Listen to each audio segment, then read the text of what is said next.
¿Alguna vez han sentido que les falta algo al tratar de expresar ideas complejas en francés, sobre todo del pasado? Bueno, hoy vamos a desmitificar el subjuntivo pasado.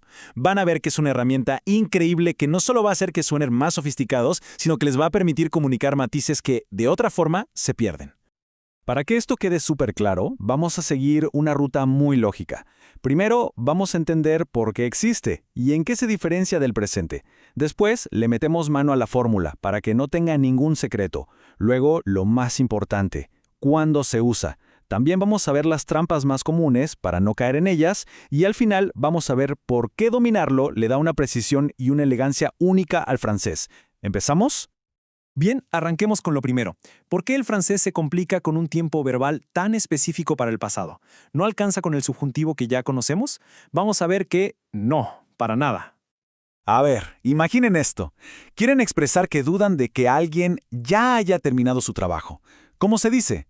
El subjuntivo presente, que usamos para el ahora o el futuro, aquí no nos sirve.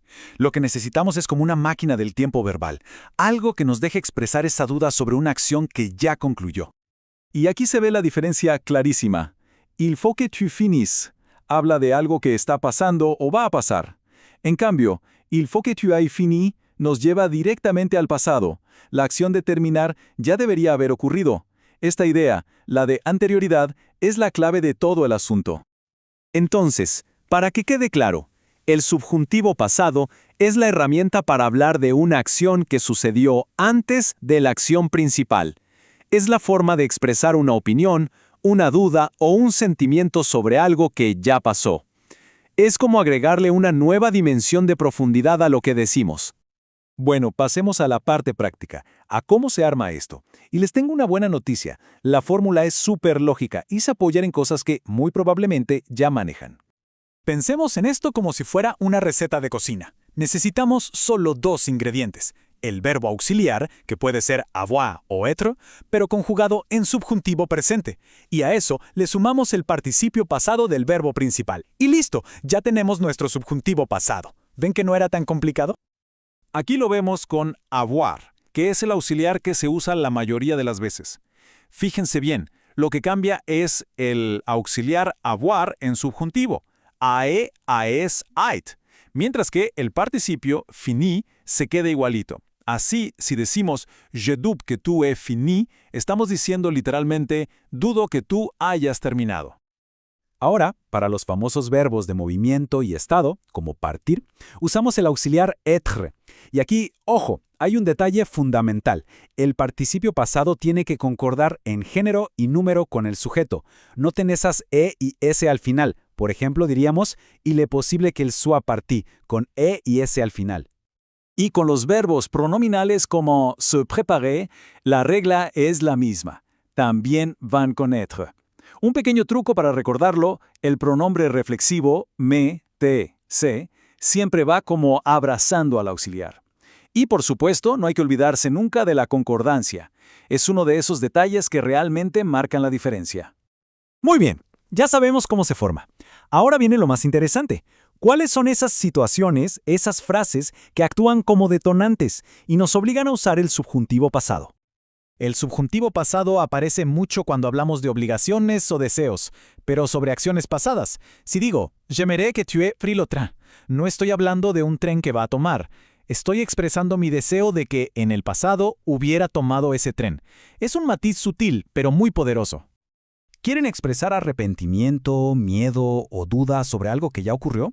Pues el subjuntivo pasado es su mejor amigo.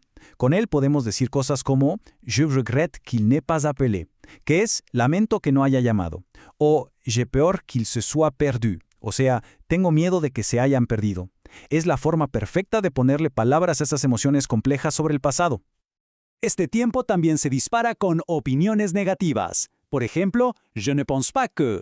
Y es ideal para poner las acciones en orden cronológico, como en el ejemplo, avant que les invités soient arrivés, es decir, antes de que los invitados hayan llegado.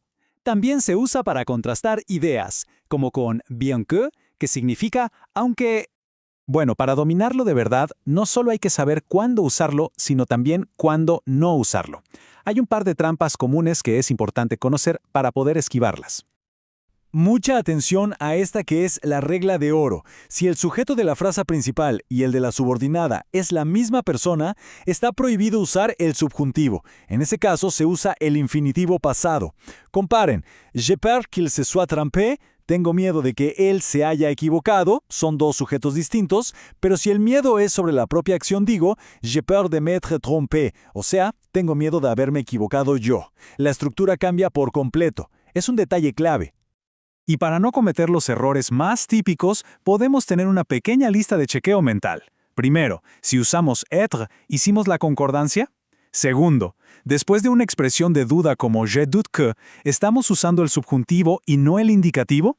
Y tercero, con verbos como monter, que pueden usar los dos auxiliares, ¿elegimos el correcto según el significado? Con estos 3 puntos vamos a estar mucho más seguros. Ya para cerrar, vamos a reflexionar un poquito sobre el valor real que este tiempo le agrega a nuestra comunicación. Porque, créanme, no es solo una regla gramatical más. Es que dominar el subjuntivo pasado es mucho más que un ejercicio de gramática. Realmente refina la forma en que nos comunicamos. Nos permite expresar dudas, sentimientos y matices sobre el pasado con una exactitud que otros tiempos verbales simplemente no pueden dar. Es lo que diferencia una comunicación que funciona de una que es, de verdad, sofisticada y precisa. Ahora que tienen esta nueva herramienta, la pregunta ya no es cómo se forma, sino qué nuevas ideas pueden comunicar, qué emoción, qué dudas sobre el pasado pueden expresar ahora con una claridad que antes quizá no tenían. Ahí, justamente ahí, es donde está la verdadera magia de aprender un idioma. Muchas gracias por acompañarnos.